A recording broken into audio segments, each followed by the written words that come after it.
So what we're going to talk about is work that we've conducted here at Florida over the past 14 years or so, looking at the impacts of heat stress during late gestation on the cow and that next lactation. But some of our more recent work is actually focused on what's happening with that calf as she develops in utero and experiences that same heat stress that her dam experiences. So for the first part of the talk, what I want to do is go through some of the impacts on the cow, particularly related to aspects of milk yield in that next lactation and what factors might be affecting mammary development during the dry period, any metabolic observations that we've made in terms of the cow's ability to respond either during the dry period or later after they calve in. Some aspects of immune function that we've examined, and we'll talk a little bit about placental function, as that may be what's actually the starting point for the effects on both the cow and the effects that we'll talk about in the second part of the talk, which are focused more on impacts on the calf. And so we'll talk about early life effects in terms of calf immune status and growth, some further implications on survival in the herd and reproductive performance, and finally we'll look at the animal's productive responses early in the in their productive life in that first lactation, and then further on, and some of the transgenerational effects in these animals that experience heat stress. So just to give you a sense of where we do our studies, I always like to show this when we're making presentations so that folks in the field can actually hopefully see that I think what we do is relevant to most places around the world in terms of what we're talking about from a production system standpoint. This is the barn that we use for many of our studies. You'll see it's kind of open-sided, fans over sand-bedded freestalls. We've got feed line soakers here, and the soakers are going to come on at about 72 degrees, stay on for a minute and a half, and our fans are on at about 70 degrees Fahrenheit. So a very common system that we would see here in the southeast. I think as we move further north, you might see some side walls here or curtains, but in general, it's a very sort of I think relevant system to most of our dairy production here in North America and Europe and other areas around the world. So I think what we do has biological significance, obviously, but also has relevance to the industry. And when we do our studies, we really impose a fairly simple treatment on the animals. In order to induce heat stress, when we do our studies, typically between this time of year and October, all we have to do is turn off the feed line soakers and turn off the fans. Those animals are still in the barn under shade, but they'll experience heat stress pretty rapidly in the absence of that active cooling. So just to give you a sense, we don't really change the environment that the animals are in, and that's illustrated here in this set of data from one of our studies looking at the sort of temperature throughout the day plotted against the dashed lines, which is the relative humidity. And you see the open and closed circles and squares all pretty much one on top of one another because the pens of cows are essentially exposed to the same temperature and humidity. And that's going to fluctuate here in Florida during the summer between lows of 20 to 24 in the morning and reaching peaks of 30 degrees on average in the afternoons. And our relative humidity then is going to fluctuate as well, be close to 100% most mornings, going down in the afternoon, but remaining high for the rest of the day. And so in the absence of active cooling of our cows, we're going to induce heat stress pretty rapidly. And so just to illustrate that, I'll show you in our study, again, another data set from one of our studies where we simply turn off the fans and soakers. And we see in the morning, the rectal temperatures of the cows that are in our heat stress treatment are going to be elevated relative to the animals that are in our cooling treatment. And the animals in the afternoon are significantly higher in our heat stress treatment. And that's going to persist for the entire time that the animals are in the dry cow pens. So we would have this elevation in temperature that on its face may not seem like a lot, 4 to 5/10 of a degree Celsius rectal temperature increase. But remember that they're going to be exposed to that elevated temperature for the entire time that they're dry. So from the time they dry off until approximately 6 to 7 weeks later, those animals are going to experience an elevated body temperature and never be able to have a sort of normal body temperature. And when we do that for the entire dry period, we end up with lower productivity in the next lactation. So illustrated here are weeks in milk along the x-axis and milk production on the y-axis. You can see pretty clearly that in the open symbols, the cows that were heat stressed when they were dry make less milk in that next lactation relative to the cows that were actually allowed access to active cooling in the solid squares. So a significant reduction in milk yield in that next lactation. It begins very early in lactation and it persists for the entire lactation. So a couple of things to point out about our studies and the way that we do them. All the animals during this time when they're in lactation are going to be allowed access to active cooling. So they're all cooled at this time. It's not as if we just persist with the heat stress and that's explaining this lower production. All the animals are fed the same TMR. They're actually housed in the same barn, in the same pens, milked at the same times. So there's really nothing that we're doing from a management perspective after the animals calve in that would explain this 8 to 10 pound reduction in average daily yield in the animals that were heat stressed in the dry period. The only difference is how we managed them during the dry period. Cows in the open symbol, heat stressed. Cows in the closed symbol are cooled and actively cooled for the entire dry period. Well, it's always good to see data from one study, but what we really want to do before we make a lot of recommendations is see consistency of responses. And I've illustrated that here. All of the data that I'm aware of that's out there in the literature showing the same effect. So cows in the solid bars here that were cooled during the dry period versus the animals in the open bars that were heat stressed.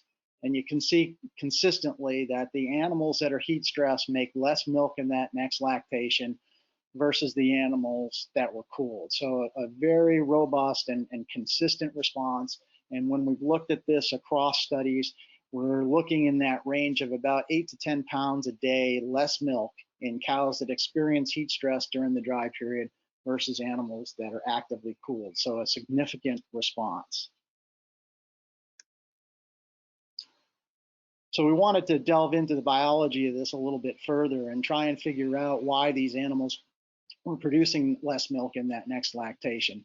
And so thinking about activity at the mammary gland level as being paramount to milk yield, we focused in on the relatively simple equation of how milk is going to be produced at the mammary gland. It's going to be a function of the number of secretory epithelial cells that are in the mammary gland, and then the activity of those cells or their metabolic rate. Because this response that we see is there from the time the animals calve in until those animals reach the next dry period, that suggests more of an effect on capacity or on mammary development rather than effect on epithelial cell metabolism. So we focused in on looking at the impact of dry period heat stress on epithelial cell number in our two treated groups. That in itself is really, again, a pretty simple equation. We can see changes in epithelial cell number, in this case, an increase in number, increased capacity, with greater cell growth or proliferation. Just the same if we slowed the loss of cells, which occurs at about the same rate as the decline in milk production during lactation, that might also explain higher milk yield in the cows that were cooled versus the animals that were heat stressed. So we looked at this, taking a series of mammary biopsies from our cows during the dry period and into early lactation to try and get a handle on what was happening in cows that were heat stressed with regard to mammary cell proliferation and also cell death. So shown here, this is on day 20 after the animals are dried off. And so it's going to be about 3 weeks before the animals calve in. about 3 weeks after the animals were dried off, because, as I said, we're targeting in these multiparous animals a 6 to 7 week dry period. And what we observed is the proliferation of mammary cells is much higher in the animals that are cooled relative to those animals that are heat stressed. And that's in the epithelial fraction, the cells that are actually going to be secreting milk or potentially secreting milk in that next lactation. The stromal fraction is kind of the connective tissue, the supportive tissue for that secretory tissue, shows a similar pattern.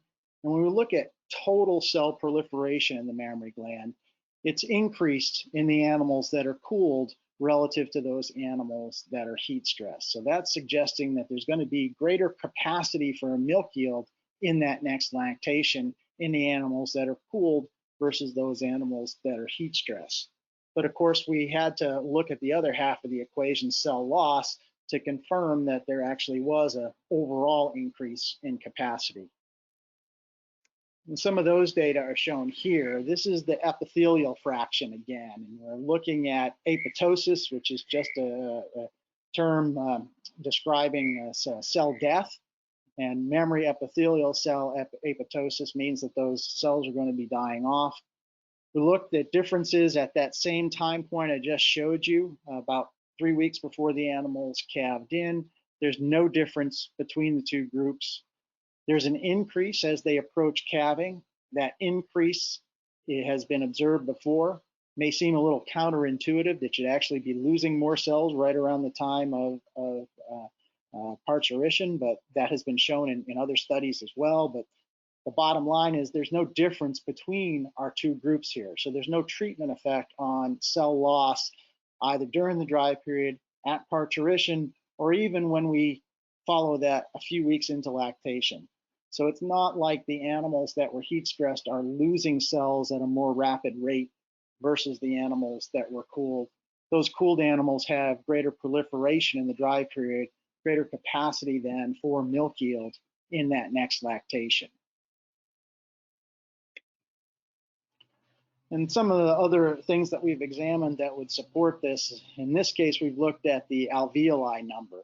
So beyond cells, the alveoli in the mammary gland are really the functional units. They're collections of secretory cells, which is where we're going to see milk secretion initially occur. And we've looked at this simply by taking sections and staining the mammary gland and counting the number of alveoli. And consistent with what we see in terms of cell numbers, the animals that are cooled have greater number of alveoli versus the animals that are heat stressed. Again, supporting the idea that there's greater capacity in that mammary gland for productivity in the next lactation. So the next question that came up quite often was, how long do I actually have to cool our animals for? And we cool them for part of the dry period and see this same response. Another question that we got quite often was, what about springing heifers? So late gestation animals that are about to calve for the first time. Is there any advantage to cooling those animals from a productivity standpoint? Or, as important, and we'll talk about this in the second part of the presentation, is there any advantage to their calves? So in terms of the first question, how long do we need to cool animals for? There were some reports in the literature of positive effects of partial cooling of animals late in gestation, although they weren't near the responses that we tend to see in our studies where we cool cows for the entire dry period. So in order to investigate this a little bit more completely, we just set up our typical study design where we had animals that were either cooled in panel A. Here you can see the animals in solid are cooled animals versus the animals that are heat stressed in the open bar. And we put animals into these treatments when they dried off, the same as we typically do on our studies, and saw the elevated rectal temperature in panel A and respiration rate in panel B in the animals that were heat stressed versus those that were cooled. About halfway through the dry period then, we switched half of the cows in each of those treatments to the opposite treatment. So we had cows that went from cooling to heat stress, and we had cows that went from heat stress to cooling. And what we ended up with then was 4 different treatments in those animals. The animals then that were cooled and they went to heat stress had an elevation in their rectal temperature, and the animals that went from heat stress to cooling had a decrease in their rectal temperature. And the same thing happened for respiration rate. So the treatments induced what we expected them to in terms of the rectal temperature and respiration rate effects. And then we looked at other aspects of health and productivity in these animals. And one of the first ones was to look at gestation length and dry period length. So looking at gestation length and dry period length, we knew that animals that were heat stressed had shorter gestation length. We had observed that, and others have observed that in the past as well. And so that follows then that those animals would tend to have a shorter dry period length. And that held in this study as well. If we just look at these first two bars here, the cows that were cooled had higher longer gestation length versus the animals that were heat stressed.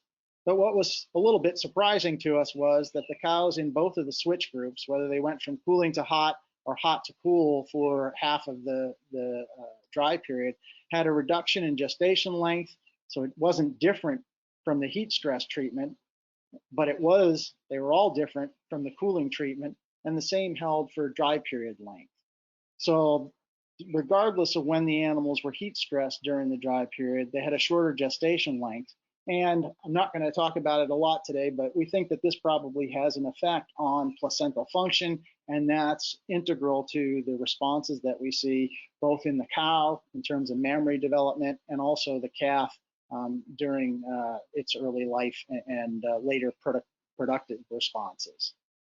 So there's a definite reduction in gestation length and dry period length in animals that experience heat stress at any time during the dry period. And that likely explains some of the production responses that we're seeing. So shown here, the animals that were cooled are actually the top sort of open squares in this study. And you can see the responses in terms of milk yield were greatest in those animals relative to any of the other treatments. So the animals that were heat stressed for the entire dry period here in the open symbols at the bottom were at our lowest level. And then our two switch treatments really tracked those animals that were heat stressed for the entire time. So that suggests pretty strongly that when cows experience heat stress for any portion of the dry period, they're going to see a reduction in response and milk production in that next lactation.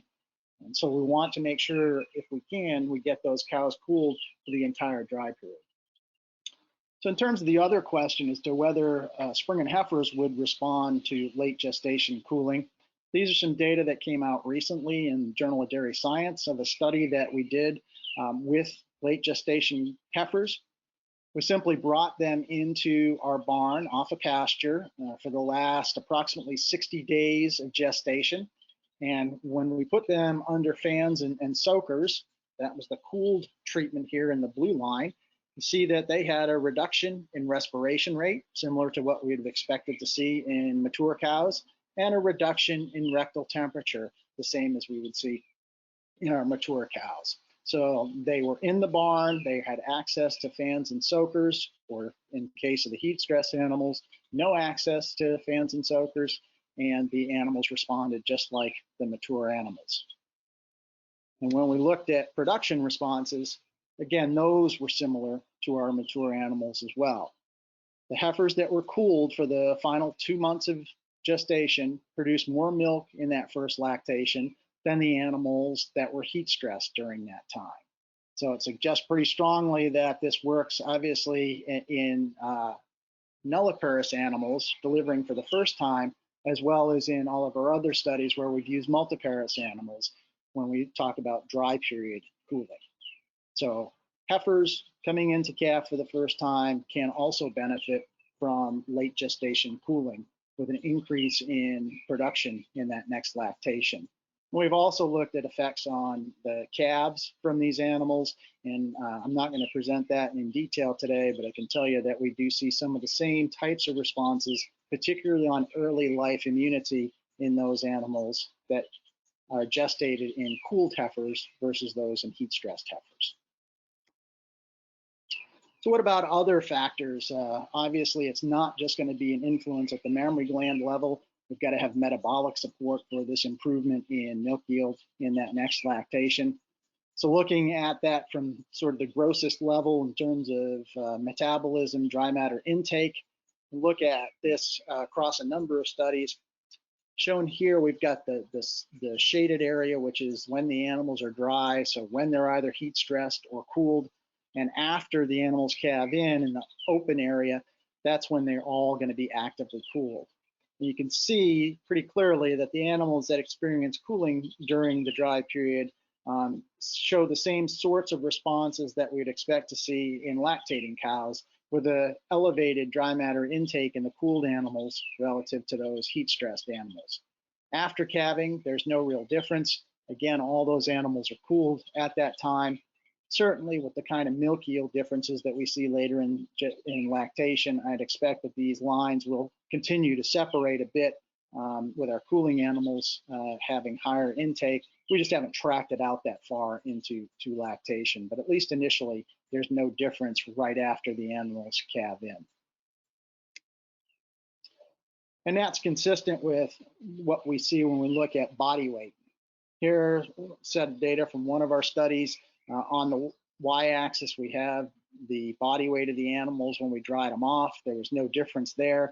And during the time when those animals are dry, that shaded area, when they will be experiencing heat stress in the open symbols, they tend to maintain or lose a little bit of body weight versus the animals in the solid symbols that are cooled when they're dry, and they're going to increase a bit in body weight during the dry period. And that's consistent with those differences in intake. Yet after they calve in, there's an inversion. The cows that were cooled previously lose more weight than the animals that were heat stressed, and that's consistent with the lack of difference in intake, yet those animals that were cooled are making a lot more milk, so they're pulling more reserves in order to support that energetic demand for milk yield. Looking a little further at some insulin and metabolite effects of our heat stress, again, the shaded portion here is when the animals are actually either heat stressed or cooled versus after calving when the animals are all cooled. We don't really see any difference in terms of acute effects on insulin of our heat stress. We don't see any differences in glucose or any real differences in NEFA concentrations in our two treatments.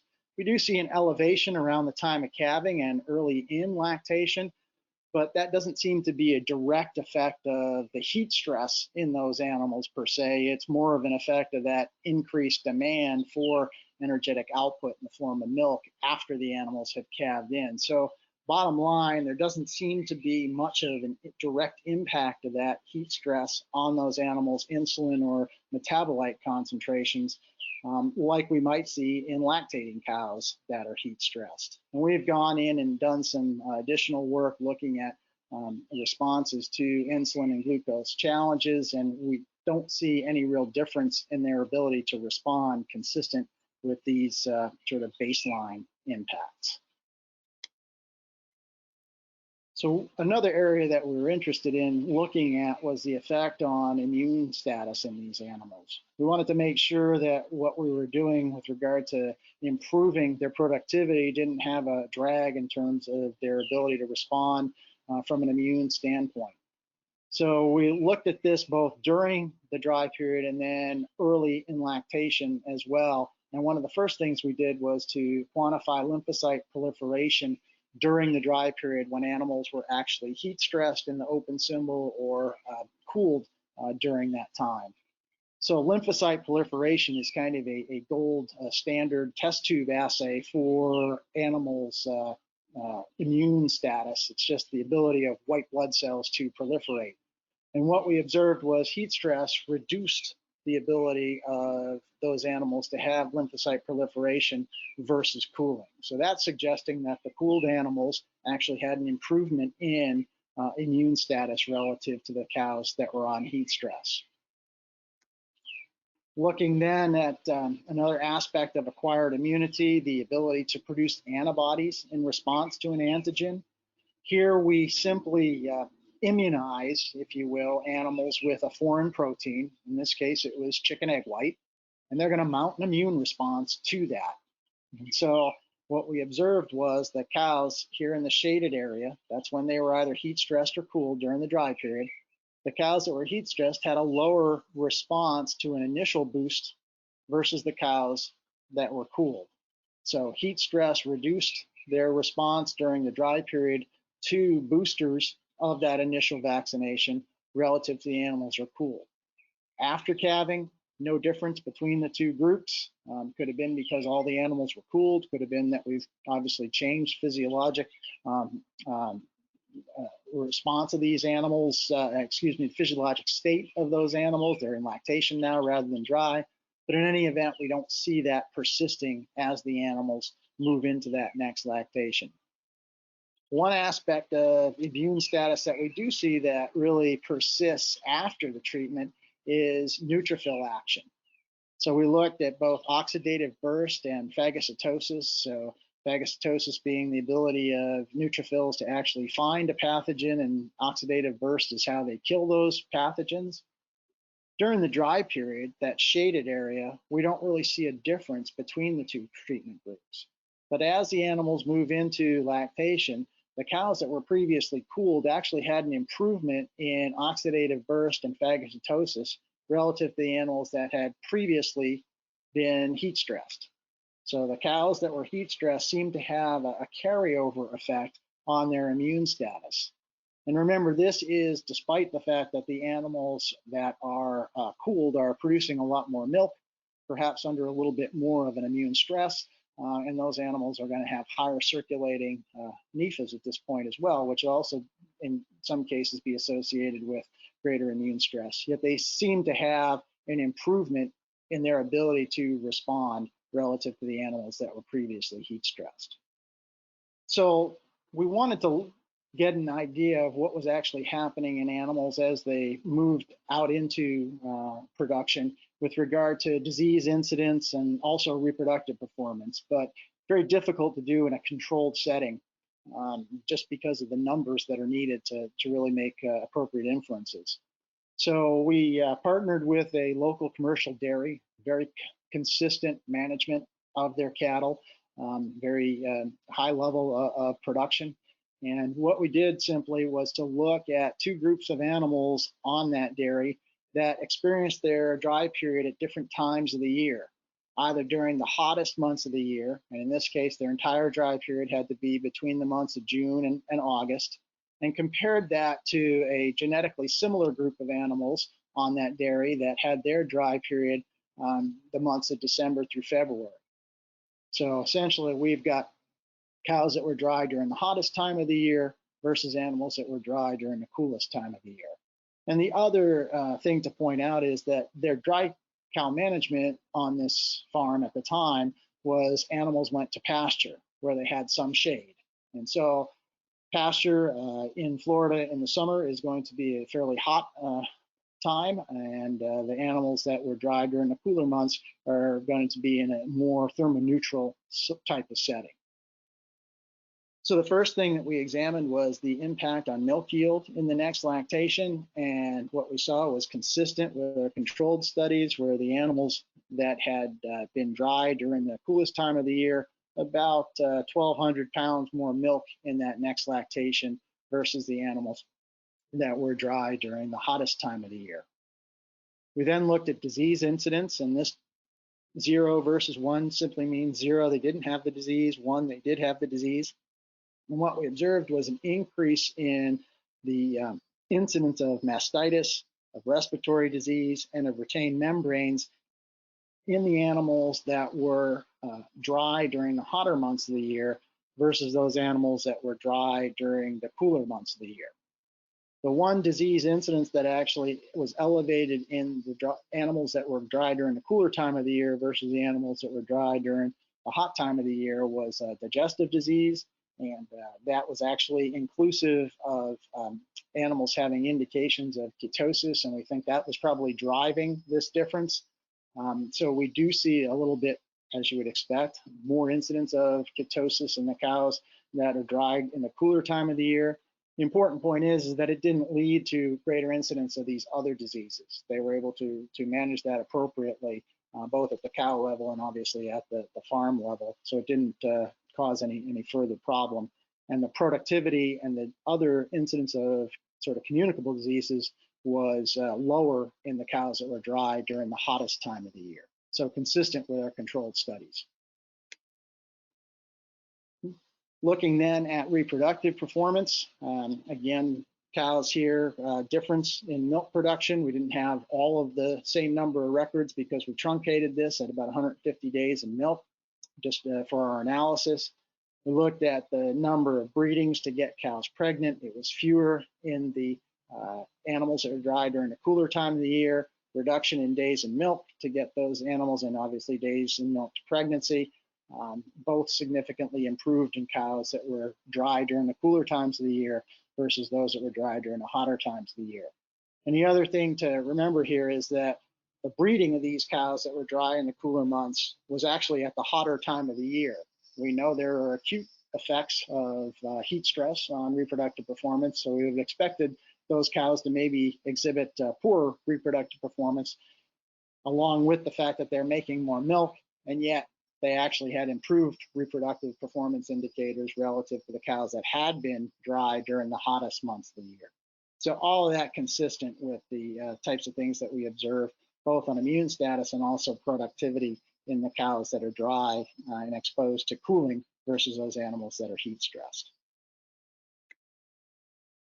So just to sum up the effects on the cows, there's really nothing positive with regard to heat stress in late gestation. It's going to decrease milk yield, it alters mammary growth, affects immune function in those animals. And in addition to that, we now know that there are some pretty dramatic effects on the calf as well. And so I just want to go through some of those to explain some of the negative outcomes that we see with heat stress in late gestation cows. One of the first things we observe, and this has obviously been observed before, that cows that are heat stressed have calves at a lower birth weight than animals that experience cooling during late gestation. There's nothing new here. This has been shown plenty of times before, but we see the same sort of response in our controlled studies to those that are observed in other studies. What hadn't been looked at before was the effect at weaning. We saw that there was a persistence of this weight difference as the animals move from birth to weaning.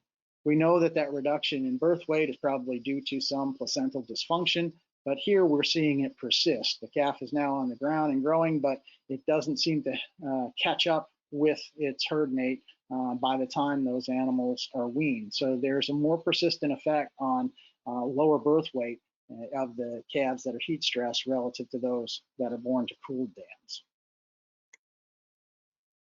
Another perhaps more important and problematic aspect of heat stress in late gestation is the effect on immune status in those calves. I'm showing here data from one of our first studies where we simply looked at the circulating immunoglobulin concentrations in calves at the day of birth, so they had had their colostrum at this point, and we see that there's separation with the calves in the open symbols having lower IgG concentrations relative to those animals that were born to cooled dams. And so this persists for the first month of life. There's no real change in that difference of circulating IgG. And that's because there's a difference in the apparent efficiency of immunoglobulin absorption from the colostrum that these animals receive. Now, we don't see a difference in the IgG content per se of the colostrum that we feed to these animals. So it's not an effect of heat stress reducing the IgG content of the colostrum. There is a difference in colostrum volume, but we fed all these calves the same volume of colostrum. We did it by tubing the animals, and it was all within the same time after birth, within about 4 hours. So all of those things being held constant, this absorptive difference seems to be related either to an effect on the calf itself or some other factor in the colostrum that was altering their ability to take up IgG. And given the importance of circulating IgG early in life to the calf's health, we wanted to investigate this a little further to try and tease out which one of those it was. So we did a study with 2 experiments. Our typical sort of setup where we have heat stress cows and cooled cows. When their calves were born, we didn't feed them the colostrum that their dams had produced as we had done in our previous studies. We made a pool of good quality colostrum and fed those calves from both groups from that same pool of colostrum. We then saved the colostrum these heat stress cows produced and made a pool, and the same thing for the cows that were cooled. So we had 2 pools of colostrum now, either from heat stressed or cooled dams, and we fed that to calves born under thermoneutral conditions. So what we're trying to tease out here is an effect of the calf itself by keeping colostrum the same, or an effect of colostrum by keeping sort of the calf's response in utero the same. So in terms of the first experiment, very consistent with our other studies where we saw a difference in initial birth weight of the animals. Calves that were born to cool dams heavier than those that were born to heat stress dams, and that persisted through weaning. We also started to look at aspects of growth in these animals, sort of composition of growth, by looking at lean body accumulation. So the height of these animals, when we looked at it at 2 weeks of age, it was higher in the animals that were born to cool dams versus those born to heat stress dams, and that also persisted through weaning. And we've got some other data to support the idea that there's greater lean mass accretion in those calves that are born to cool dams versus those born to heat stress dams. And the next thing we looked at was apparent efficiency of absorption. And we saw the same response that we'd seen previously with the calves born to heat stress dams with a lower apparent efficiency of absorption, despite the fact that all of these calves were fed colostrum from the same pool. So there was no difference in the colostrum that they received. This suggests pretty strongly that there is an impact of in utero heat stress on that calf's ability to respond to whatever colostrum they're fed. So to confirm that, we obviously went through with our second experiment. The data shown here are the effects on the growth characteristics of these 2 groups of animals, either fed heat stress colostrum or cooled colostrum. Remember that all of these animals were born under thermoneutral conditions, so we didn't expect there to be a difference in birth weight or any of the growth aspects, and there were not. And in fact, there was no difference in apparent efficiency of absorption between these 2 groups of animals, despite the fact that these calves received colostrum that was produced by a heat stress dam, and these received colostrum that was produced by a cooled dam. So confirming the first study that it seems to be more of an effect on the calf itself. And the difficulty there is it's going to be quite difficult to overcome that once the animal has been born, because it's an effect of that in utero environment rather than something we can overcome later on with a higher quality colostrum or more colostrum in those animals. They're just going to suffer from poor ability to absorb immunoglobulins. So the effects of that early life impact of immune function and growth, we wanted to look at that again in sort of a larger data set. So given the consistency of how we manage our calves here at the University of Florida Dairy, we felt comfortable to combine data from a number of studies across years to look at responses and try and get at some of these longer term impacts of in utero heat stress. So we had 5 different studies. The cow responses are all sort of shown here in these papers. And we took information from the calves born to those animals over that 5-year period. We looked at some early life effects in terms of the bulls, but mainly we were focused on the heifers that were born to either cooled dams or heat stress dams. And in the combined data set, not surprisingly, the animals that were born to cooled dams had a higher birth weight relative to those that were born to the heat stress dams. Again, nothing here that was very surprising. It's been shown before, but it gives us faith in the consistency of the combined data set from the initial observations. Again, we looked at it at birth. There was a difference in body weight in terms of birth weight of the animals with a reduction in the heat-stressed calves or calves from heat-stressed dams. That was there at weaning as well, and that difference in body weight persisted all the way to those animals hitting puberty, so about a year of age. So we're seeing that that difference in birth weight persists with a lower body weight in the calves born to heat-stressed dams a year earlier at the time of puberty versus the animals that were born to cooled dams. We also wanted to look at survival in these animals, a good indicator of any effect of immune status. And I point your attention here to when we looked at the heifers that left the herd before puberty. We categorize this in sort of general terms, in terms of sickness or growth retardation. We see that there is a greater number of animals that left the herd before puberty if they were born to a heat-stressed dam versus those animals that were born to a cooled dam. And so when we looked at that and it carries through, we see that fewer of those heifers actually made it through the first lactation relative to the animals that were born to a cooled dam. So consistent with some of those early life deficiencies or suppression of immune status, we see that that may be persisting and leading to those animals leaving the herd sooner when they're born to a heat-stressed dam versus being born to a cooled dam. In terms of reproductive performance in this smaller data set, didn't see a lot here, but some suggestions that there may be improvements in reproductive performance in the calves born to cooled dams versus those born to heat-stressed dams. But in the end, there really wasn't a difference in the age at first calving. Again, a fairly small data set, so it has to be interpreted with some caution. But at least the arrows are pointing in the positive direction for the calves born to the cooled animals versus those born to the heat-stressed animals. What we did see was, though, a significant difference in the animals' productivity in their first lactation. So here are the first 35 weeks of milk production in calves that 2 years earlier had been born to heat-stressed dams in the open circles versus production in the animals that were born to 2 years earlier to cooled dams.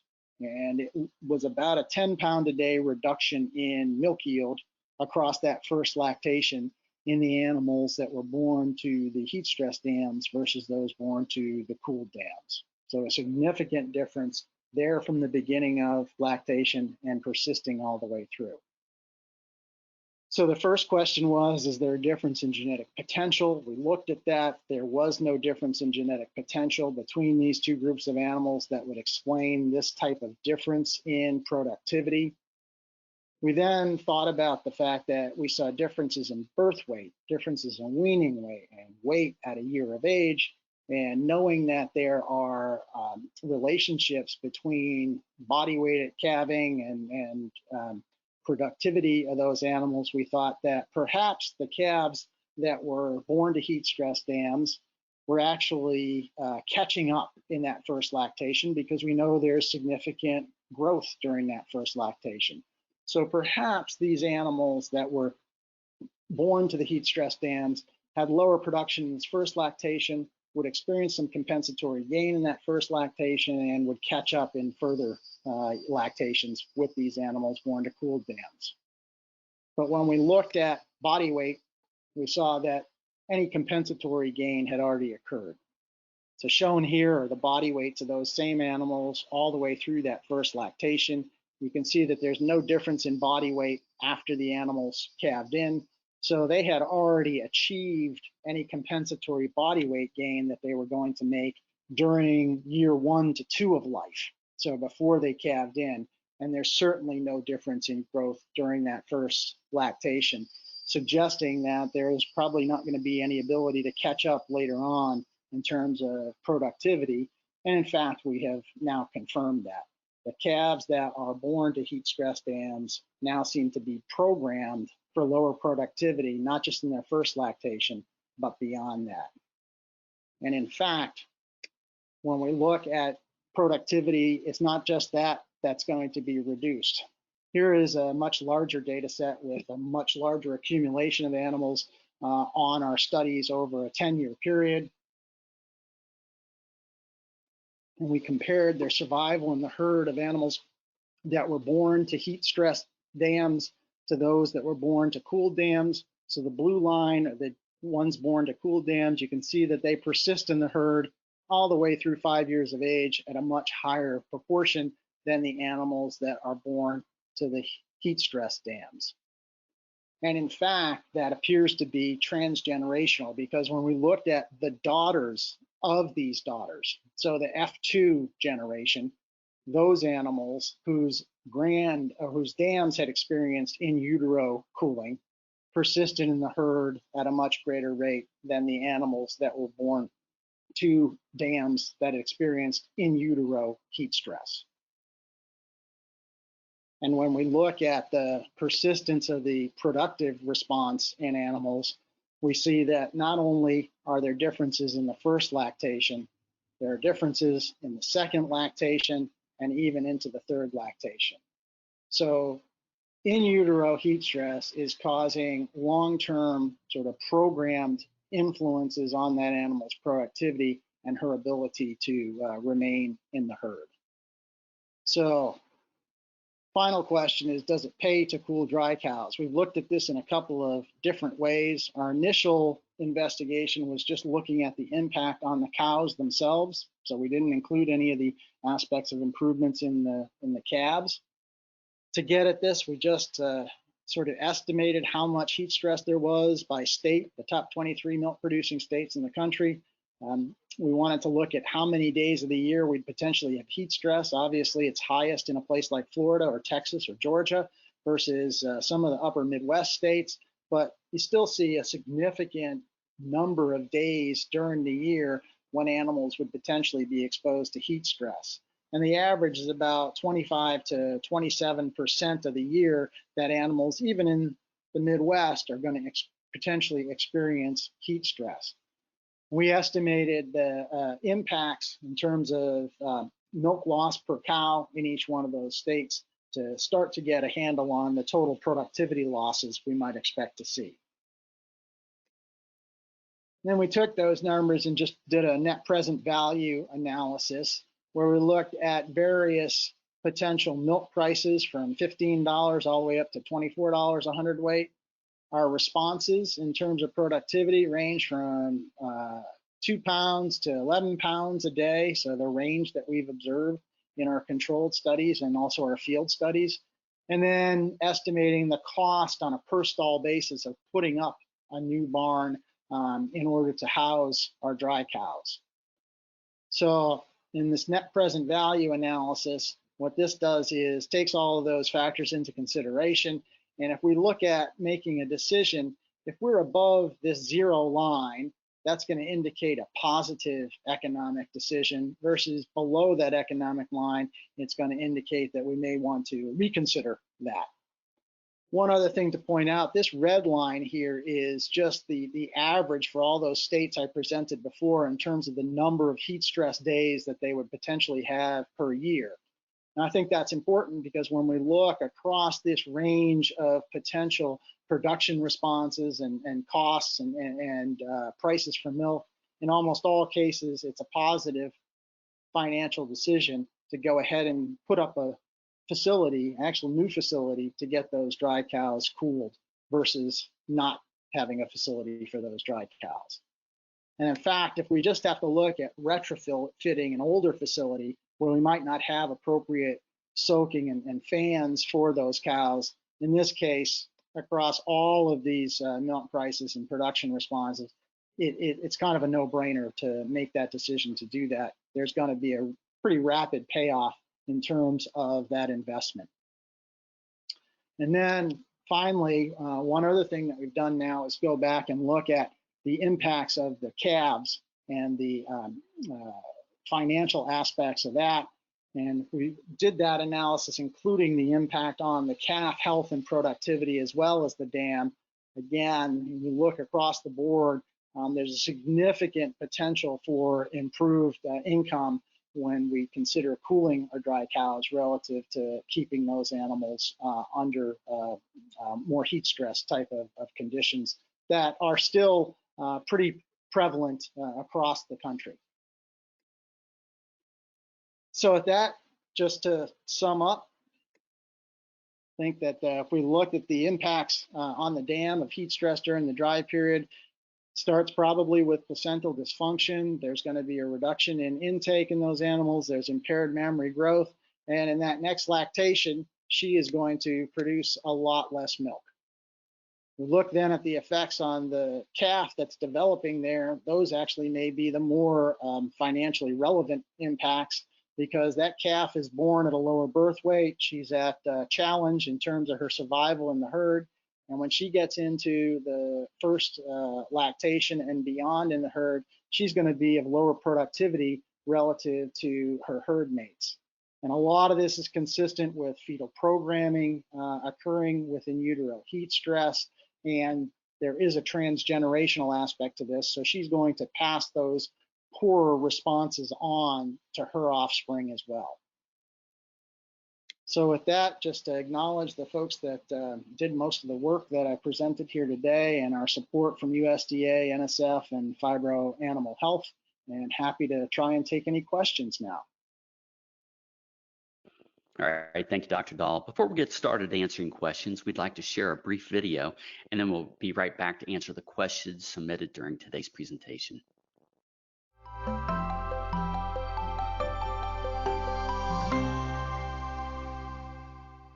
The heat of summer is coming, and it can have a big impact on your cows. NiaSure precision-release niacin is the perfect complement to traditional heat abatement strategies to help keep her cool from the inside. Using Balchem's proprietary encapsulation process, NiaSure delivers 8 times more bioavailability than raw niacin, leading to an increase in sweating and vasodilation to reduce internal body temperature and support maximum productivity. Learn more at balchemanh.com/cool and keep her cool from the inside.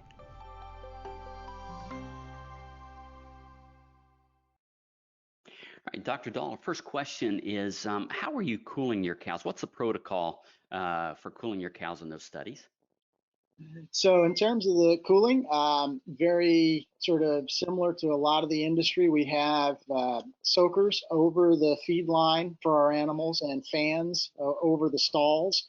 Those soakers are going to come on at 72 degrees. They're on for 1.5 minutes, and we have a 5-minute interval to get those cows soaked. And the fans come on at 70 degrees and they just stay on. So what our goal is for those cows to go up to the feed line, get soaking wet, come back to the stalls, lay down, and have those fans to remove that moisture from them and pull heat with it through evaporative processes. And then Carrie would like to know, so soaking cows, does that increase mastitis?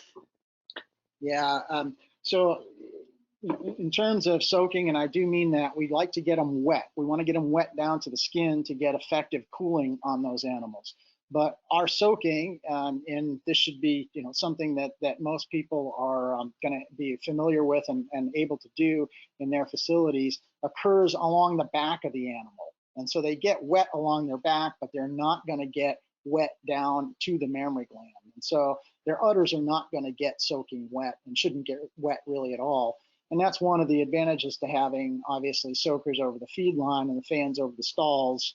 They're going to go back to the stalls, but they're going to lay down. Their backs are wet, but the stall stays dry. All right, thank you. Eric would like to know, about a quarter of the way through your presentation, you had some slides on a study, and he wanted to know what stages of the dry period were those cows cooled? So we've done this, I'm thinking he might be talking about the switch study. We had animals that were cooled for the entire dry period, and in our studies, that's going to be typically 6 to 7 weeks. So 46, 47 days dry is typically what we're targeting. The animals would have been cooled for the entire dry period, or they would have been heat stressed for the entire dry period.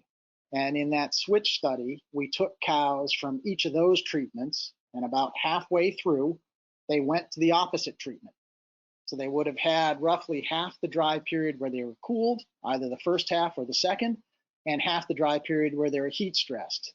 Same thing, either the first half or the second. And in terms of responses, it didn't matter if they were heat stressed for the entire dry period or just part of the dry period.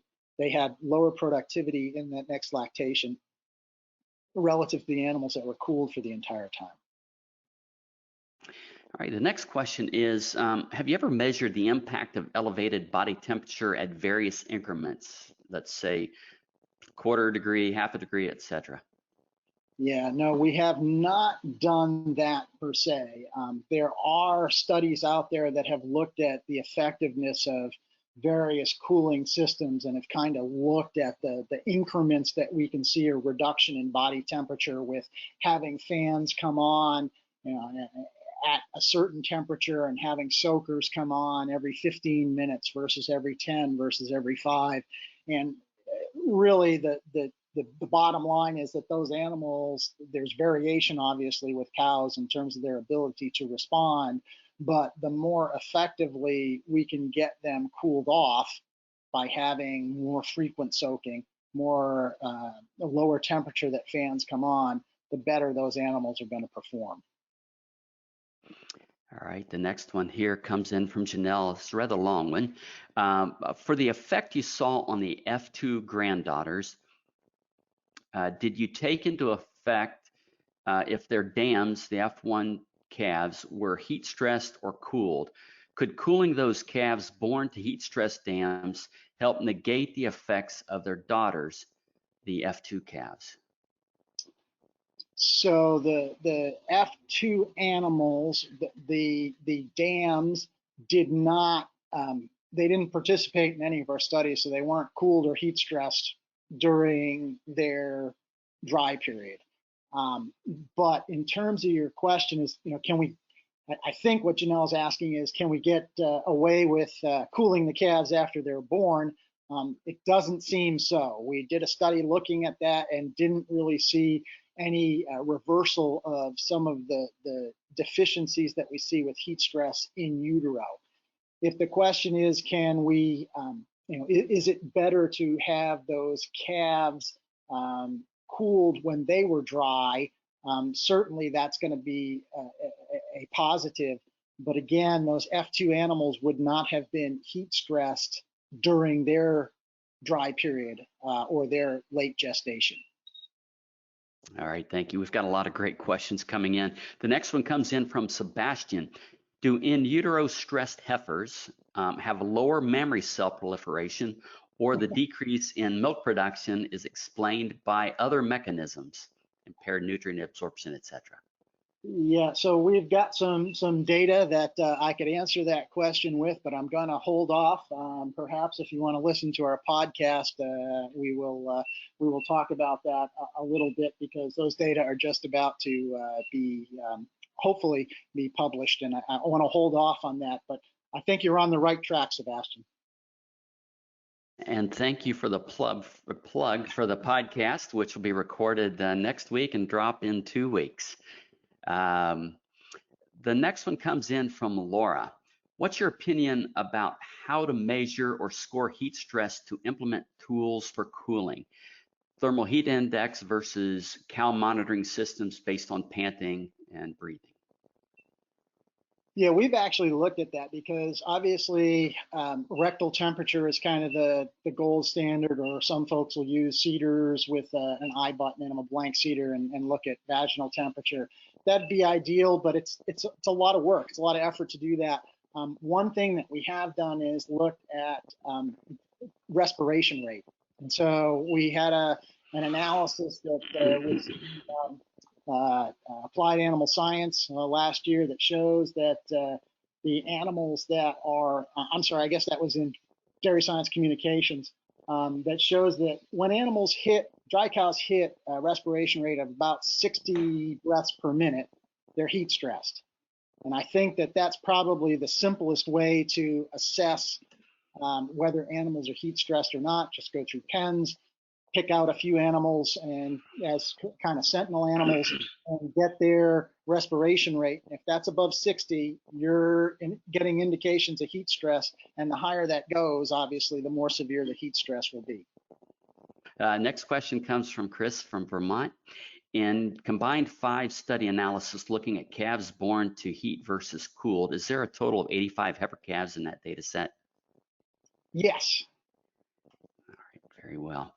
And then Victor would like to know, have you ever measured intestinal permeability in heat-stressed dry cows?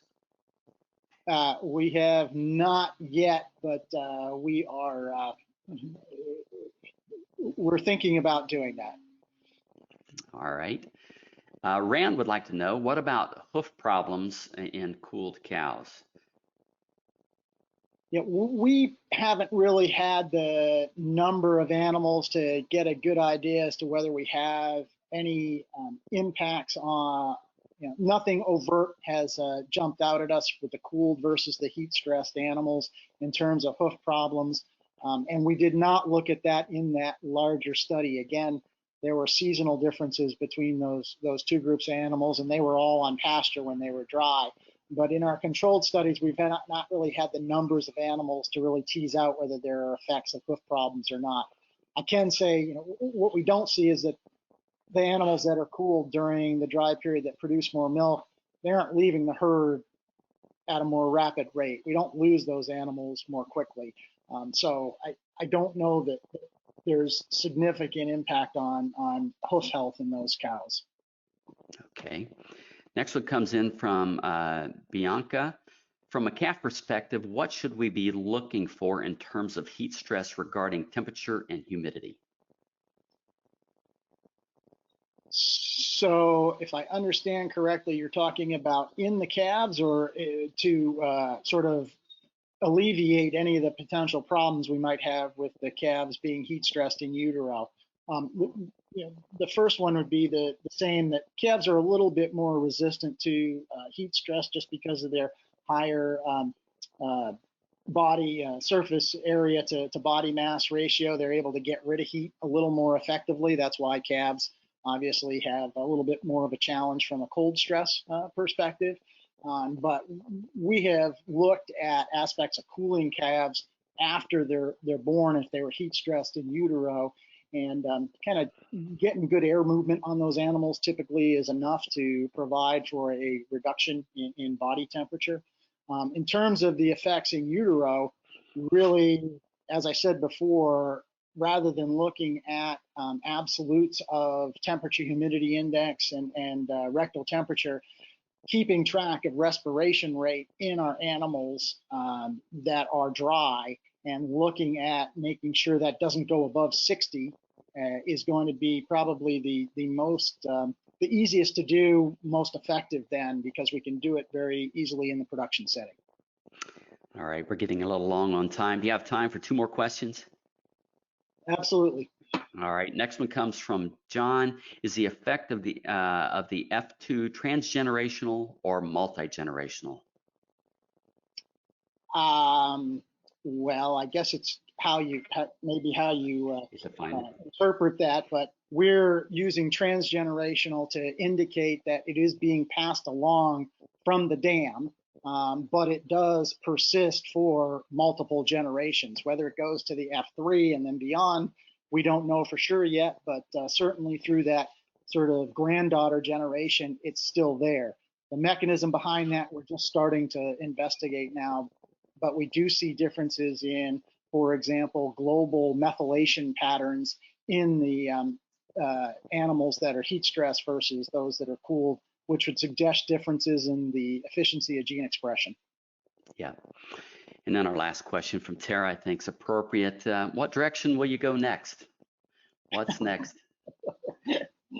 Well, some of the things that we're trying to figure out is how we can overcome some of these with other approaches rather than just putting water and fans on cows. Can we overcome some of the heat stress effects either in the cow or even just in the calf? Because those are the really long-term impacts, obviously, beyond that next lactation in the dam, which are significant, the effect on those calves and programming them for poorer productivity is something that we'd like to be able to adjust for. And so we're looking at some potential ways to do that. Well, thank you very much, Dr. Dahl, and thank you everyone for attending today's webinar. If you have additional questions, please submit them to anh.marketing@balchem.com, and we'll forward them along with the unanswered questions from today's session.